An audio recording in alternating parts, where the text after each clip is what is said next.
Chapter 3. Dream and Determination.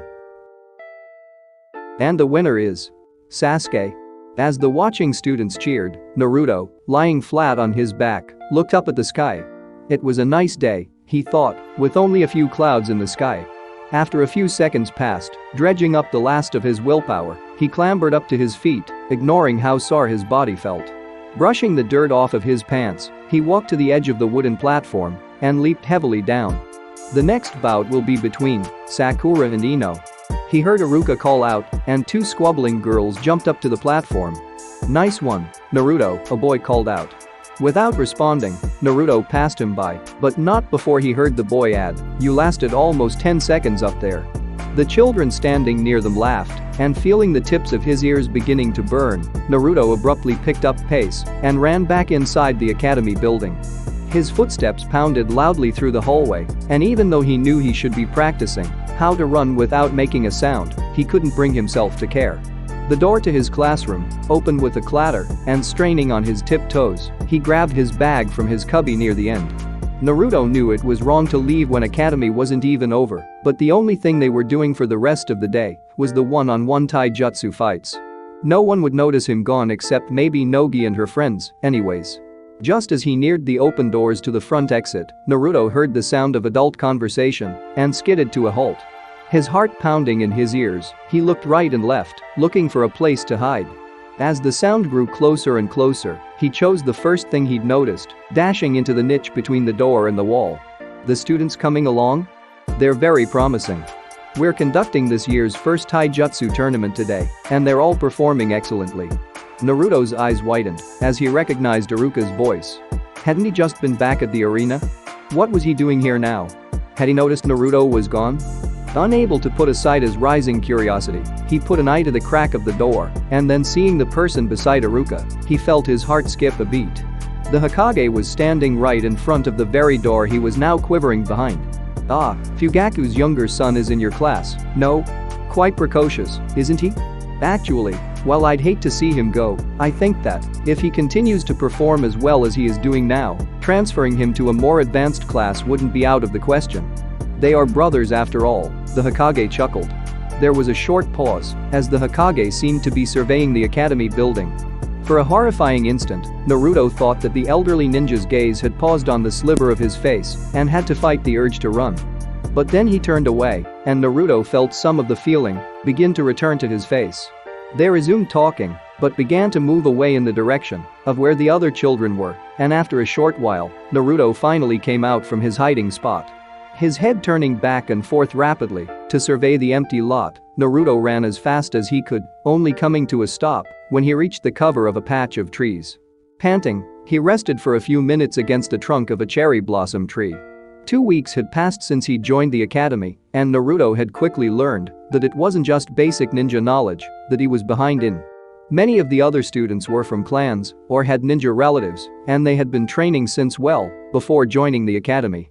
It was all Naruto could do to keep up with the daily physical exercise, and he was completely out of his depth when it came to actual taijutsu. While the other children were flipping through the air and flowing from one stance to the next, Naruto was still struggling to follow along without landing flat on his back. He desperately needed more instruction, but Iruka only had so much time to spend on him before he had to move on to the other children. Iruka had told Naruto and the few others who hadn't ever received training before that they would catch up soon, but lately, he hadn't been able to bring himself to even look up at the academy sign. He'd sworn to become Hokage, but the way he was now, he thought he'd be lucky to even graduate. If only, Naruto thought. If only he had someone outside of the academy to teach him. Then maybe he wouldn't be so behind. He shook his head wildly. Jumping up to his feet, Naruto smacked his cheeks with his hands. If he had time to feel sorry for himself, he thought, he might as well spend it practicing. Drawing himself up to his full height, he turned to face the tree he had been leaning against. Emptying his mind, he felt his body relax. Adjusting his footing and planting them firmly into the ground, he curled his hands into fists the way he'd learned in class, and then he punched his right fist into the empty air. Then, drawing that one back, he punched with his left fist. Right, left, right, left. Over and over, Naruto punched repeatedly into the air, pushing his body to remember the motion until suddenly, he realized with a jolt that several hours had passed. The sun had set and the temperature had dropped. He was rummaging through the bushes looking for his bag when he heard the sound of footsteps and froze. Reacting on instinct, for the second time that day, Naruto ducked, trusting the shadows to complete his concealment. To his dismay, the footsteps stopped at a place not too far from where he was hiding. "This looks like a great place to talk, doesn't it, Izumo?" It was Iruka again, and compulsively, Naruto stepped back even further into the bush's shadow. "Sure?" It was an unfamiliar male voice this time. "What did you want me for?"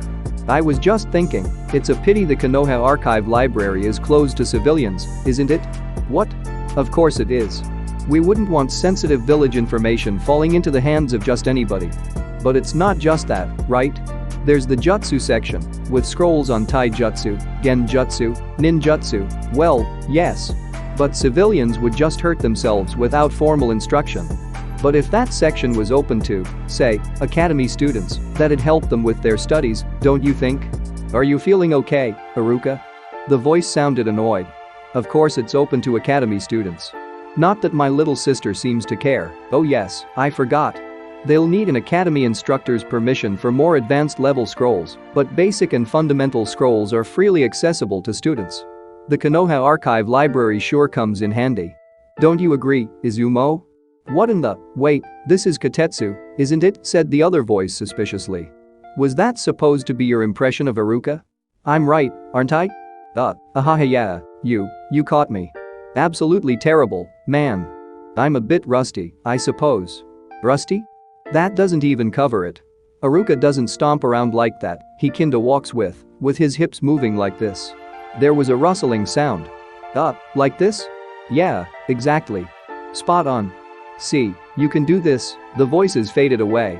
After a few minutes, his heart still thudding in his chest, Naruto finally jumped out. It had been nerve-wracking hiding the whole time, but he couldn't believe his luck at coming across such a vital piece of information, the library. That was it.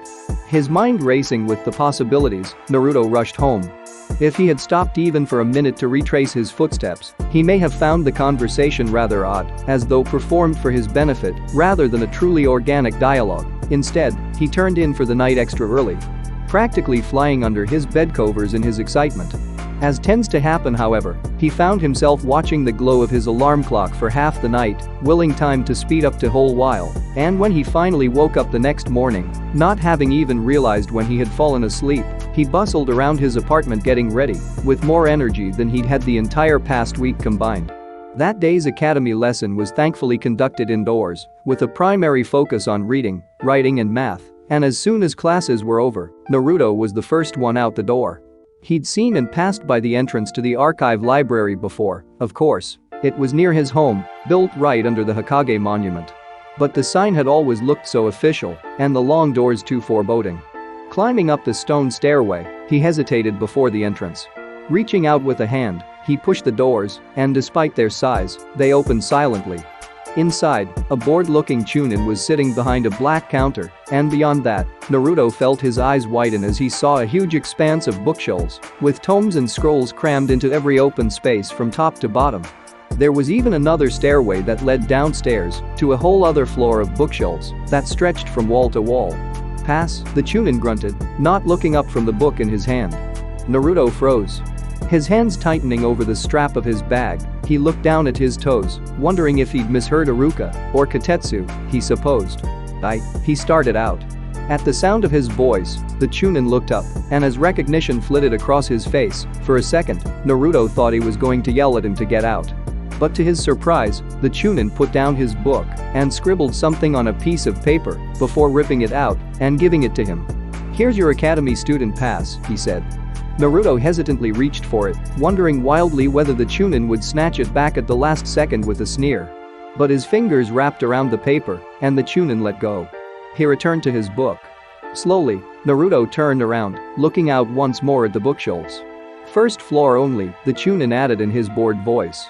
Nodding, Naruto shot off before the Chunin could take back the pass. With his head wrapped in his scarf, he'd sneaked a few times into the public library before, but that had held nowhere near the amount of scrolls and books that he saw here. And it was far quieter here. There weren't any bored, mischievous children parked here by their parents, or feeble old women yelling at the librarian that their dog was missing. Naruto came to a stop before a bookshelf marked Academy level, and craning his head back to scan the labels on the scrolls, he let out a slow breath. He'd learned the characters for Taijutsu, Ninjutsu and Genjutsu just a few days ago, and they were all here. Spotting a stool nearby, he dragged it over and climbed on top. On the very first shelf, the very first scroll was Taijutsu for beginners. Naruto reached out and, pulling it out, was surprised to feel how heavy it was. Gingerly, he unfurled the thick paper and let out another shaking breath at the sight of the detailed illustrations. His gaze raced from each stance to the next, taking note of each individual adjustment of the feet and hands. Naruto began to shake, and not trusting himself, he carefully rolled the scroll back up. His eyes felt hot, and he had to remind himself that ninja didn't cry. But it took all the willpower he had to force back the tears, and only when his eyes were completely dry did he allow himself to open the scroll up again. He knew, now. These scrolls would be his teachers. His parents. His friends. 1 year later, the next bout will be between Naruto and Nogi. A girl wearing her hair back in a ponytail stepped out nervously onto the wooden platform.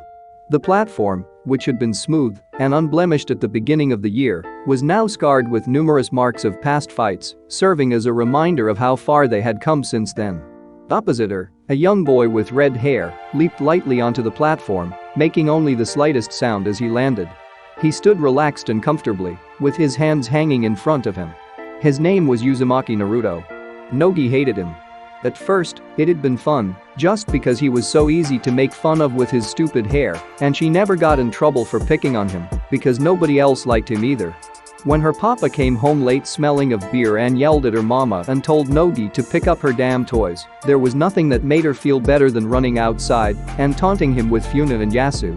Naruto never said anything back, but he never cried either, so it was easy to pretend that he wasn't, well, one of them. He was weak too. Nogi always relished her matchups against him in Taijutsu and always used extra force than necessary when pushing him down to the ground, even though she always got in trouble with Iruka. But gradually, at some point over the year, Nogi had suddenly found that he wasn't quite so easy to push down anymore. His awkward movements at the beginning of the year were gone, and one day, he even managed to connect a kick. It was stronger than she'd expected, and she was sent flying off the platform. Her friends were immediately at her side helping her up, but when she looked up, Naruto was already getting off the platform without a second glance at her. Nogi hated him. It was now the end of the year Taijutsu evaluation. She lowered into her preferred starting stance, a compact and defensive one that still gave her enough maneuverability to jab out and go on the offensive in an instant. She hadn't fought against Naruto since he'd kicked her, but she knew that she couldn't underestimate him anymore. The only one who seemed to be able to knock down the boy nowadays was Sasuke, and well, nobody beat Sasuke. Begin. Nogi tensed up, readying herself. But to her annoyance, Naruto didn't move. He just stood there, watching her with a blank look on his face, and after a few seconds, she couldn't hold it in anymore.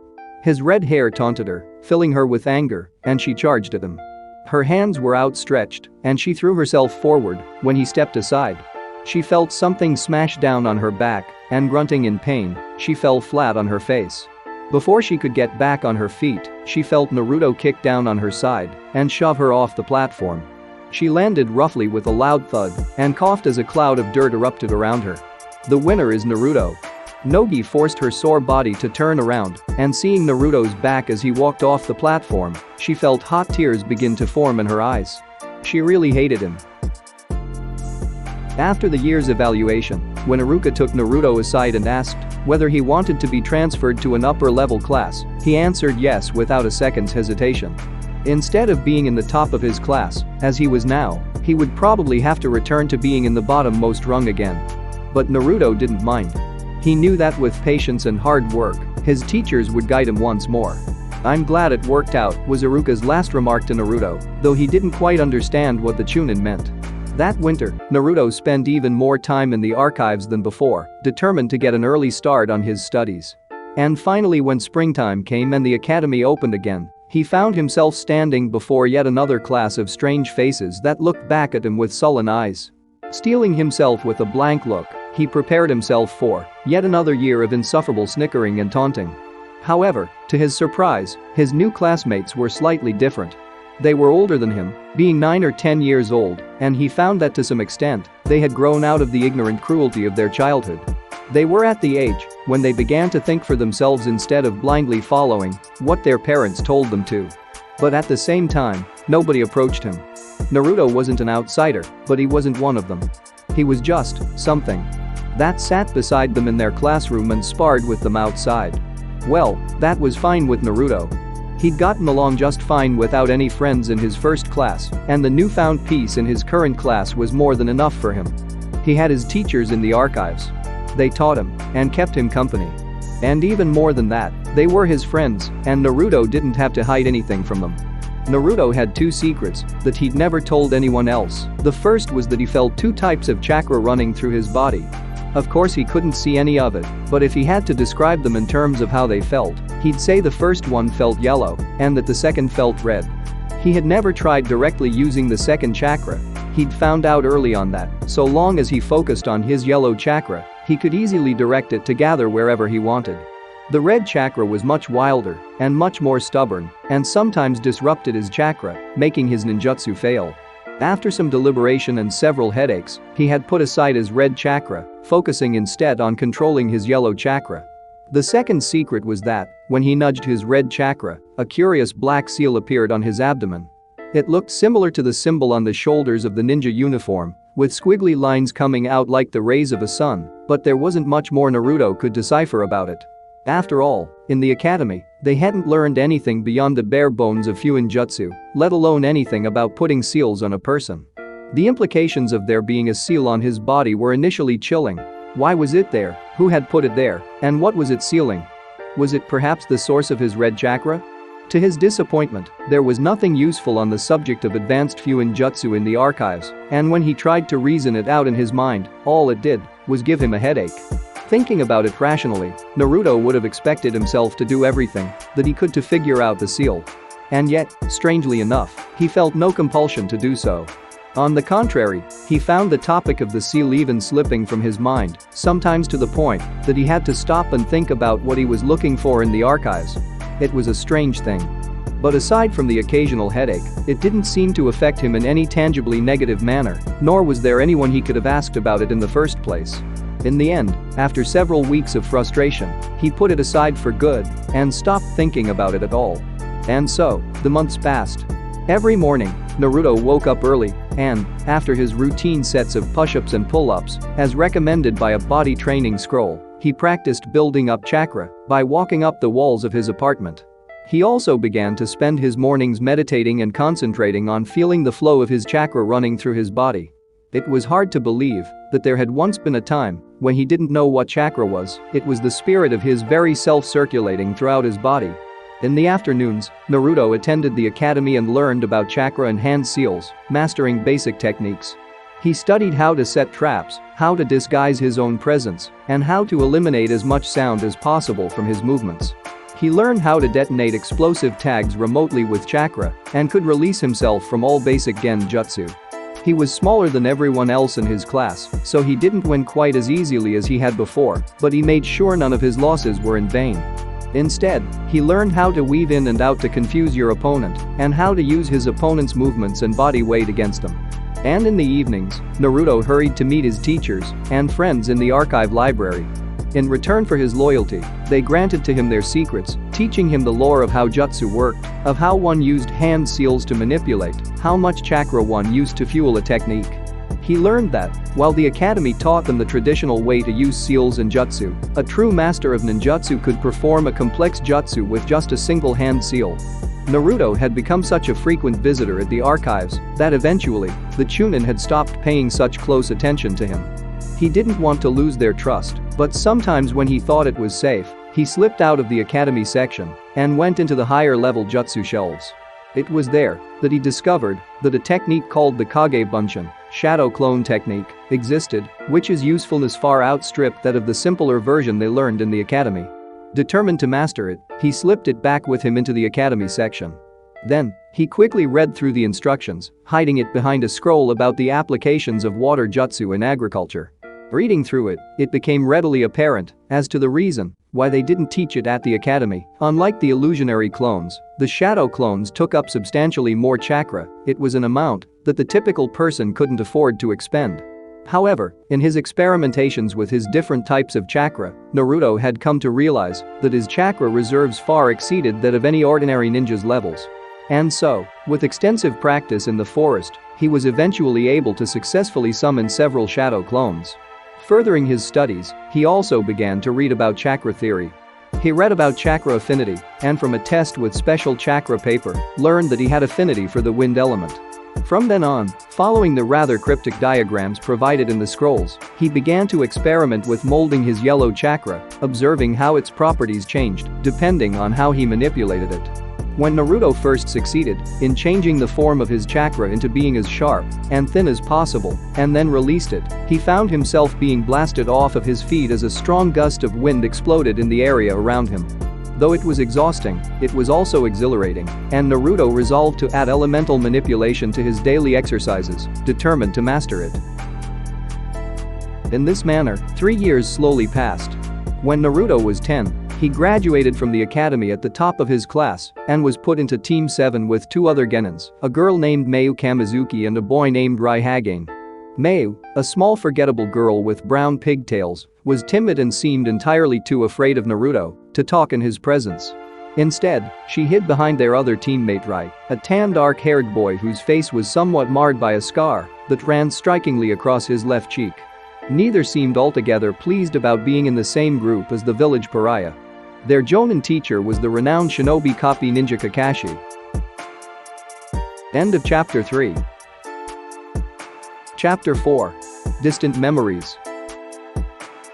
Leaning against the railing of the roof garden, Kakashi looked down in silence at his new genin team. Their facial expressions and the way they had positioned themselves was very telling. The girl, Kamizuki Mayu, was biting her lower lip and looked like she wanted to be anywhere else but there. Kakashi wondered for a moment how she had passed the academy test. She had gotten one of the lowest scores in ninjutsu and the de facto lowest in taijutsu. But the forgettable-looking girl apparently had a bit of a flair for genjutsu and had even managed to conceal her presence from the Chunin instructor, which was impressive indeed. At the moment, however, she clung onto the arm of the boy sprawled on the ground next to her, Hagane Rai. When Kakashi let his gaze linger on the long scar across his face, the boy scowled fiercely. He glanced away. It seemed that Katetsu's younger brother would be a handful indeed. Finally, he let his thoughts rest on the third genin, Uzumaki Naruto. He was 2 years younger than the other two and yet had passed with the highest total score on the exam. His new Hittite gleaming on his forehead, he sat noticeably apart from the other two. Though Naruto's blank face was rather more difficult to read, Kakashi could make out a note of determination ingrained in the boy's eyes. Oh-ho. He had to wonder what exactly the boy wanted to prove so much. Despite his best efforts, seeing Naruto's face up close like this, Kakashi couldn't help but think of his own sensei. The boy may have had his mother's hair, but everything else was his father's. While he had been under strict orders from the third Hokage to not approach Naruto until now, he had seen from afar just how much the boy had suffered at the hands of the ignorant villagers. The third had said that the experience would make him strong, just as how Minato had wanted. But Kakashi couldn't help but think that his old sensei would have been furious at him for letting his son grow up without knowing how much he had been loved. At long last, Kakashi clapped his hands together to get the attention of his newest team. I am your new Jonin instructor, Hatake Kakashi. So that I can know you better, let's go around in a circle with your names. You can also tell me your likes, dislikes, hobbies, and your dreams. The three genins stared silently back at him, and Kakashi had to suppress a sigh. How about you go first? He gestured towards Rai, who scowled again but acquiesced. The name's Hagane Rai, the boy grumbled. I love anything to do with weapons. My goal is to become the best weapons specialist in Konoha. And, he glowered at Kakashi, I hate being ordered around. A handful, Kakashi thought to himself. Now the girl, he ordered. Mayu stiffened under his gaze and Kakashi noted with concealed interest how, for some reason, her eyes momentarily flickered in Naruto's direction. My name is Mayu. I like birds, and I dislike, well, my hobby is looking at the sky, and my dream is to work with orphans one day and better their lives.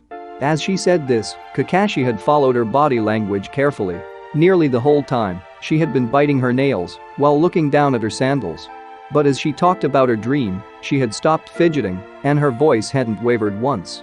Perhaps Izumo's younger sister had more substance to her than he'd initially given her credit for. Suddenly, a voice spoke up without Kakashi's prompting. "I'm Uzumaki Naruto. I plan on becoming the next Hokage." Kakashi blinked.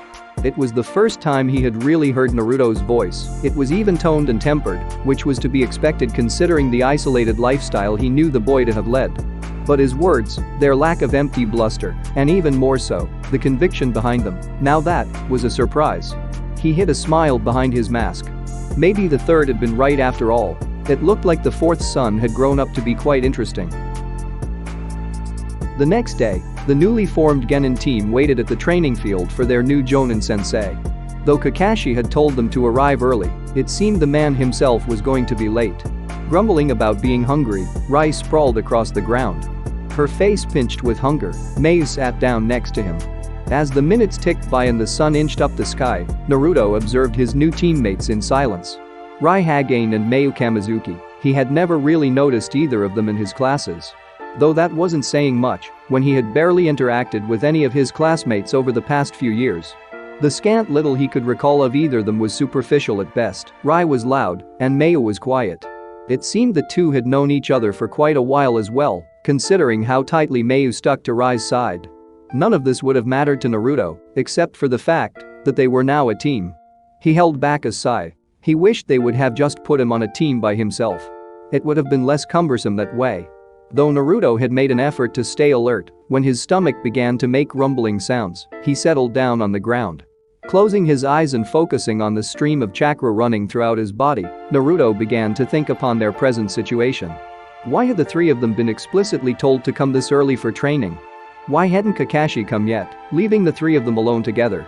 What kind of test could it be that it would determine whether they were to continue training as Genins or return to the academy as failures? Surely nobody expected them to be able to defeat a Jonin? And most importantly, why had they been told to skip breakfast? Ironically, it was the sharp hunger racking his belly that brought clarity to his mind. Naruto's eyes snapped open. "We need a plan," he said aloud. His teammates seemed surprised at his addressing them. "What do you mean?" said Rai, regarding him through narrowed eyes. "Kakashi-sensei's test will probably involve us having to team up to beat him," he explained. "That's why he's late. He knew we didn't discuss anything yesterday, so he's giving us time now to work out a plan. In fact, he's probably watching us from somewhere right now to see how we spend this time." His eyebrows raised, Rai looked around skeptically. "I don't sense him anywhere." "He's a Jonin," said Naruto. He turned to look at Mayu, noting how she flinched from under his gaze. "You specialize in genjutsu, right?" He turned toward Rai. "You're a long-range weapons specialist. And of us here, I'm the best at taijutsu. If we team up and combine our abilities, I think we've got a decent chance at beating Kakashi-sensei." His teammates exchanged looks. Then, Rai looked back at Naruto and to his surprise, gave him a nod. Considering how the other boy had introduced himself. "I hate being ordered around." He'd expected him to put up more of a fight. "Since it was your idea," said Rai, "what do you want us to do?" By the time Kakashi finally arrived, Naruto felt reasonably pleased with the plan they had worked out. Getting the other two to cooperate with him had also been much easier than he had expected. In fact, it made him wonder if he should have put more effort in reaching out to the others in his class. "Your test is to take these 2 bells from me before noon," said Kakashi, looking about as disinterested as possible. "Whichever one of you doesn't get the bell will be tied to the rock and forced to watch the others eat." Well, there it was. It certainly solved the mystery of why they'd been told to skip breakfast, but it now presented another problem. Had he been wrong about the reason why they'd been given so much time together? If one of the three was already automatically slated to fail, how could they possibly work together as a team? Just a single glance at how Rai and Mayu were eyeing Naruto told him that they would undoubtedly betray him if things came to a head. Fortunately, they had hatched some backup plans in the possible case of such an event. Just as Kakashi had started the clock, Naruto motioned to the other two, Plan B.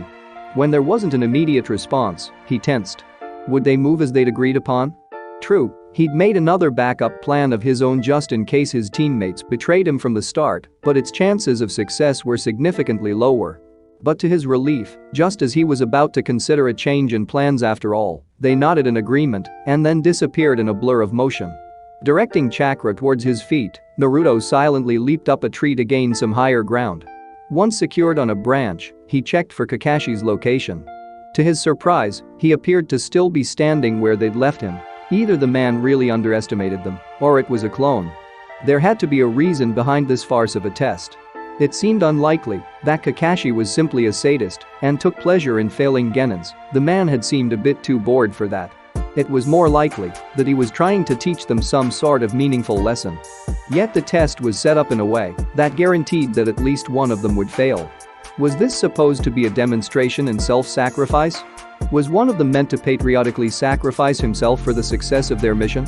From the corner of his eye, he saw a flock of bluebirds come flapping out of a tree about 100 yards away. It was the signal. Raising his arms back, Naruto flung several shuriken and kunai down at Kakashi's still figure. With grim eyes, he watched them strike their target, and with a burst of white smoke, Kakashi disappeared, revealing a tree log in his place. It was a clone, then, meaning the real Jonin had hidden himself and was probably watching, which could only mean bad news for Naruto, who'd just given away his own location. Dropping back down on the ground, he began to run. Before Naruto had gotten too far, he sensed a presence of an active pursuer who could only be Kakashi. Without making any visible signs of recognition, he began to slow down, as though growing weary. Then, without warning, he dropped to the ground and swung out several shuriken at the spot he sensed him to be in. A moment later, the presence flickered out. His pulse quickening as he saw something silver flicker right next to him. Naruto flipped out of the way. Just as he landed, there was a cloud of dust, and when it cleared, Kakashi was standing behind him. "Not bad," said Kakashi. A beat passed where Naruto remained motionless, and he realized that something was wrong. Then with a burst of smoke, Naruto disappeared, and a log clattered on the ground. There was a hissing sound, and recognizing it in a heartbeat as the indicator of an exploding tag, Kakashi immediately leaped out of the way. As he spun into the air, a redeeted figure bulleted out of the nearby bushes and barreled into him. Raising his arm just in time to block the kick, Kakashi reached out with his free hand to close off the boy's movements. But even as his hand settled around Naruto's ankle, the boy twisted around in midair, swinging the length of his other leg at Kakashi's neck. Forced to let go, in order to avoid having his windpipe crushed, he watched as Naruto landed nimbly on his hands before flipping back upright. Without a moment's pause, Naruto threw another exploding tag at him. As Kakashi leaped to sight again, he saw that the genin had began to quickly make some seals. Before Kakashi could see what technique he was forming, the tag had combusted, momentarily distracting him. The next second, a sharp gust of wind burst into existence beside him, picking up a cloud of leaves and dust to create a miniature storm in the clearing. Interesting, so Naruto had wind affinity just like his father. But Kakashi had to smile at the naivety of the genin's plan. If Naruto's aim had been to blind him, unluckily for him, Kakashi didn't need to rely on his vision to be able to sense where he was. And as expected, he sensed a boy running directly towards him. Bending his legs, he prepared to leap over Naruto, when suddenly, he sensed upwards of 20 kunai shooting straight towards him from above and behind. Shit, thought Kakashi, as he was forced to roll to the side. In the excitement, he'd forgotten about the other two. On his feet once more, Kakashi dodged another leg sweep from Naruto, scanning the area for Rai as he did so. Judging from how the kunai had been thrown, Rai was probably hiding in one of the trees and had waited for the opening Naruto had created. And if Rai was around, Mayu was sure to be close by. Marveling at how far this year's batch of genins were pushing him, he focused and searched for her chakra. While Mayu may have been able to conceal herself from a chunin, there was a world of difference between Jonin and Chunin. Just as it seemed that Naruto's Taijutsu and Rai's onslaught of projectile weaponry had him cornered, Kakashi sensed a small disturbance in the ground below. His eyes narrowed. A second later, Mayu came bursting out of the earth, and with a look of rare triumph, she swiped at the two bells that hung tantalizingly from his waistband. So they had still gone ahead with the plan. He had expected them to abandon all signs of teamwork once they were told only two of them could pass, but it seemed they had stuck to the plan. Naruto would first engage Kakashi, and Rai would provide further distraction. Mayu, as their most accomplished at hiding her presence, would creep up on him and take the two bells. It was a simple plan, but effective, and if he had been just an ordinary person, it would undoubtedly have worked on him. It was child's play for Kakashi to replace himself with Naruto instead at the last moment. If he had been any less pushed by the pursuit, he would have enjoyed the look of utter shock that flashed across Mayu's face as she instead crashed straight into Naruto. 2 down, 1 to go. Kakashi began to look for Rai as he waited for Mayu and Naruto to disentangle themselves, when suddenly, Naruto disappeared in a puff of smoke. In the split second that it took for Kakashi to register what had happened, a flash of red came shooting out of the hole that Mayu had made. Watching in astonishment at the hand that reached out for the bells, he immediately leaped away, realizing his mistake. At some point, Naruto must have replaced himself with a shadow clone. The real Naruto had hidden underground, hiding his presence behind Mayu's. A bell jangled. Kakashi felt a single drop of sweat roll down his neck as he and Naruto stared impassively at each other. A single bell dangled from between the boys' fingers. Judging from the look of shock still on Mayu's face, she had not been privy to this part of Naruto's plans either. Kakashi had to wonder whether it had been a spur-of-the-moment thing or whether he had thought of it all from the very beginning. Whichever the case, however, it didn't make much of a difference. He had underestimated the genin, it was as simple as that. As similar as Naruto looked to the fourth, it had been all too easy to simply dismiss him as the cute baby-faced son of the legend. He certainly hadn't expected him to know a Jonin-level technique such as the shadow clone technique, or thought it possible for a genin to have devised such a plan. But now, he knew better, and he would never so completely underestimate the son of Minato again. No, Kakashi corrected himself. He would definitely not be underestimating Uzumaki Naruto again. Very well, he said, shaking his head ruefully. The remaining bell jingled from his pocket. But since only Naruto got a bell, the two of you will have to be tied to the rock. For a few seconds, he let the two genin process the information, noting the look of disappointment on Mayu's face and the carefully blank one on Naruto's. Then he smiled behind his mask. Just kidding. Everyone passes. Letting out a big sigh, Mayu fell on her knees, and soon afterward, Rai dropped out of the trees to join them. With some amusement, Kakashi noted the white easy grin on his scarred face. It looked far more natural there than the scowl had. It seemed the boy didn't take too well to strangers, but was the type to quickly warm up to one. As his genin began to ravenously dig into their lunches, Kakashi looked over them. He had somewhat mixed feelings about how things had turned out. Originally, he had fully expected them to work separately and completely fail at capturing a bell. Then he would have tested them, as he had with all previous genin teams, by checking to see whether they would choose to ignore his orders and take care of each other. This was the first time that he would pass a team for actually succeeding in their mission, and he didn't know whether to feel proud or apprehensive. After instructing everyone on Team 7, now Team Kakashi, he supposed, to rest up in order to start missions the following day, Kakashi prepared to make his report to the Hokage. But before leaving the training area, he stopped by the memorial where his best friend's name was inscribed. He lowered his head and thought of his own sensei and team. It all seemed like a millennia ago, and now, he was the only one left. He wondered if he would be able to pass on what he had learned from them to his own genin team. He sincerely prayed that it would not come for them at as high a cost as it had for himself.